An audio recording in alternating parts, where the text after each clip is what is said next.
ಇವತ್ತು Sunday special ನಾನು chicken curry and sambar ಮಾಡೋದನ್ನು ತೋರಿಸ್ತಾ ಇದ್ದೀನಿ. ಚಿಕನ್ ಕರಿ ಮಾಡೋದಕ್ಕೆ ನಾನು ಸ್ವಲ್ಪ ಗುಂಡಿಗೆಕಾಯಿ, ಲಿವರ್ ಮತ್ತು ಚಿಕನ್ನ ಬಳಸ್ಕೊಂಡಿದ್ದೀನಿ. ಅದನ್ನು ಫಸ್ಟ್ ಒಂದು ಅರ್ಧ ಗಂಟೆ ಮ್ಯಾರಿನೇಟ್ ಮಾಡ್ಕೊತೀನಿ. ಅದಕ್ಕೆ ಸ್ವಲ್ಪ ಅರಿಶಿನ ಪುಡಿ, ಖಾರದ ಪುಡಿ, ಸ್ವಲ್ಪ ಉಪ್ಪು, ರುಚಿಗೆ ತಕ್ಕಷ್ಟು ಶುಂಠಿ ಬೆಳ್ಳುಳ್ಳಿ ಪೇಸ್ಟ್ ಇಷ್ಟನ್ನು ಹಾಕಿ ಮ್ಯಾರಿನೇಟ್ ಮಾಡಿ ಇಟ್ಕೊತೀನಿ ಒಂದು ಹಾಫ್ ಆನ್ ಅವರು. ಯಾಕಂದರೆ ಆ ಥರ ಮಾಡೋದ್ರಿಂದ ಫ್ರೈ ಮಾಡೋದಕ್ಕೆ ಚೆನ್ನಾಗಿರುತ್ತೆ. ಮೊದಲೇ ಸಾಂಬಾರಿಗೆ ರೆಡಿ ಮಾಡ್ಕೊತಾ ಇದ್ದೀನಿ. ಈ ಕಡೆ ಪಾತ್ರೆ ಇಟ್ಟು ಸ್ವಲ್ಪ ಆಯಿಲ್ ಹಾಕಿ 4 ಟೇಬಲ್ ಸ್ಪೂನು ಈರುಳ್ಳಿ ಕಟ್ ಮಾಡಾಕಿ ಒಂದು ಅರ್ಧ, ಮತ್ತು ಚಿಕನ್ ಹಾಕಿ ಫ್ರೈ ಮಾಡ್ಕೊತಾ ಇದ್ದೀನಿ. ಸಾಂಬಾರಿಗೆ ನೀರೆಲ್ಲ ತೆಗೆದುಬಿಟ್ಟು ನೀರೆಲ್ಲ ನೀಟಾಗಿ ಹಿಂಡಿ ಚಿಕನ್ ಹಾಕ್ಕೊತಾ ಇದ್ದೀನಿ. ಚಿಕನಲ್ಲಿ ನೀರಿನ ಅಂಶ ಎಲ್ಲ ಬಿಟ್ಟು ಸ್ವಲ್ಪ ಡ್ರೈ ಆಗಾದಮೇಲೆ ರುಬ್ಬಿರೋ ಮಸಾಲೆನ ಹಾಕ್ಕೊತೀನಿ. ಇದಕ್ಕೆ ಸ್ವಲ್ಪ ಉಪ್ಪು ಮತ್ತು ಅರಿಶಿನ ಸೇರಿಸ್ಕೊಂಡು ಫ್ರೈ ಮಾಡ್ಕೊತೀನಿ. ಚೆನ್ನಾಗಿ ಎಣ್ಣೆಯಲ್ಲೇ ಹುರ್ಕೊತೀನಿ. ಆ ಥರ ಹುರಿಯೋದ್ರಿಂದ ಟೇಸ್ಟ್ ಚೆನ್ನಾಗಿ ಬರುತ್ತೆ ಚಿಕನ್ದು. ಸ್ವಲ್ಪ ಅರಿಶಿನ, ಸ್ವಲ್ಪ ಉಪ್ಪು ಹಾಕಿ ಬಾಣಲಿಯಲ್ಲಿ ಇವಾಗ ಫ್ರೈ ಮಾಡ್ಕೊಳಕ್ಕೆ ರೆಡಿ ಮಾಡ್ಕೊತಾ ಇದ್ದೀನಿ. ಏನೇನು ಮಸಾಲೆ ರುಬ್ಬೋದಕ್ಕೆ ಏನೇನು ಬೇಕು ಅಂತ ಬಾಣಲಿ ಇಟ್ಕೊಂಡು ಸ್ವಲ್ಪ ಆಯಿಲ್ ಹಾಕ್ಕೊಂಡು 2 ಸ್ಪೂನು ಈರುಳ್ಳಿ, ಬೆಳ್ಳುಳ್ಳಿ ರುಬ್ಬೋದಕ್ಕೆ ಈರುಳ್ಳಿ, ಬೆಳ್ಳುಳ್ಳಿ, ಚಕ್ಕೆ, ಲವಂಗ, ಶುಂಠಿ, ಸ್ವಲ್ಪ ಧನಿಯಾ ಬೀಜ ಹಾಕ್ಕೊತಾ ಇದ್ದೀನಿ ನಾನು. ಸ್ವಲ್ಪ ಶುಂಠಿ, ಚಕ್ಕೆ, ಲವಂಗ, ಧನಿಯಾ ಬೀಜ, ಮೆಣಸಿನ್ಕಾಯಿ, ಪುದೀನ, ಕೊತ್ತಂಬರಿ ಸೊಪ್ಪು, ಸ್ವಲ್ಪ ಗಸಗಸೆ ಇಷ್ಟನ್ನು ನಾನು ಎಣ್ಣೆಲಿ ಚೆನ್ನಾಗಿ ಫ್ರೈ ಮಾಡ್ಕೊತಾ ಇದ್ದೀನಿ. ಎಷ್ಟು ಚೆನ್ನಾಗಿ ಎಣ್ಣೆಯಲ್ಲಿ ಹುರಿತೀರೋ ಅಷ್ಟು ಚೆನ್ನಾಗಿ ಟೇಸ್ಟ್ ಬರುತ್ತೆ ಸಾಂಬಾರು.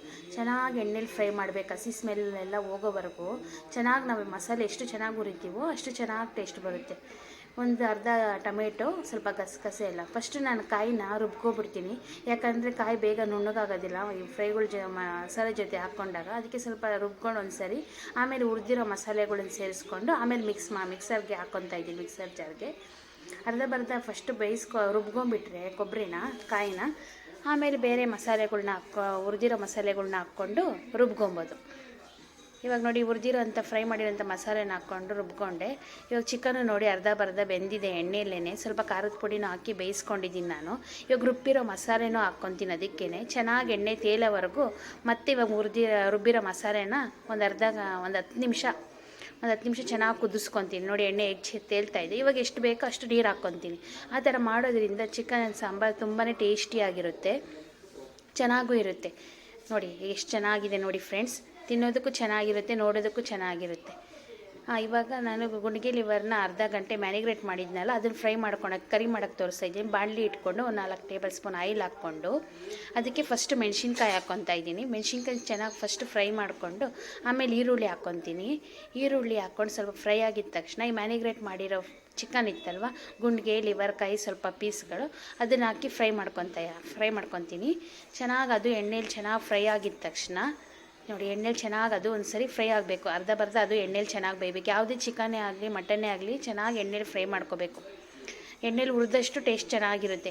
ಎಣ್ಣೆಲಿ ಹುರಿದಿಲ್ಲ ಅಂದರೆ ಹಸಿ ಹಾಕಿದ್ರೆ ಹಸಿನೇ ಇರುತ್ತೆ. ನೋಡಿ ನಮ್ಮಮ್ಮ ನಂಗೆ ತೋರಿಸ್ಕೊಟ್ಟಿರೋದು. ಚಿಕನ್ನೇ ಆಗಲಿ ಮಟನ್ನೇ ಆಗಲಿ ಮಾಡಬೇಕಾದ್ರೆ ನಾವು ಹೊರಗಡೆಯಿಂದ ತಂದಿರ್ತೀವಲ್ಲ, ಕಣ್ಣು ದೃಷ್ಟಿಯಾಗಿರುತ್ತೆ.